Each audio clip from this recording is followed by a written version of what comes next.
Anchor Rashmi Gautam తన family గురించి ఇప్పటివరకు ఎక్కడా మాట్లాడలేదు. అయితే ఆమె ఆహాలో చేస్తున్న ఒక కార్యక్రమంలో తన ఫ్యామిలీ గురించి వివరాలను చెప్పారు రష్మి గౌతమ్. తల్లి పేరు మమతా గౌతమ్, ఈమెది ఒరిస్సా. ఇక తండ్రి రామ్ గౌతమ్, ఈయనది ఉత్తరప్రదేశ్. తండ్రి సెంట్రల్ గవర్నమెంట్ ఉద్యోగి కావడంతో ఆయనకు విశాఖపట్నంలో పోస్టింగ్ వచ్చింది. ఆ సమయంలో విశాఖపట్నంలోనే రష్మి గౌతమ్ పుట్టారు. ఈమె ఫ్యామిలీలో ఎవరూ కూడా సినిమా రంగంలో లేరు.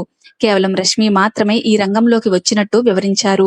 అయితే రష్మి తండ్రి తన చిన్నప్పుడే మరణించడంతో తల్లే ఆమెను పెంచి పెద్ద చేశారు. మొదటగా రష్మి యువ అనే ఒక సీరియల్లో నటించారు.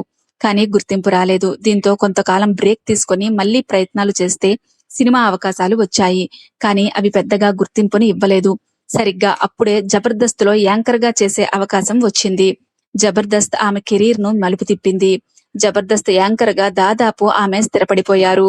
ఇక సినిమాల విషయానికి వస్తే ఐటమ్ సాంగ్స్, స్పెషల్ సాంగ్స్ కోసం అడుగుతున్నారని, మంచి సినిమా ఆఫర్లు మాత్రం రావడం లేదని చెప్పుకొచ్చారు రష్మి.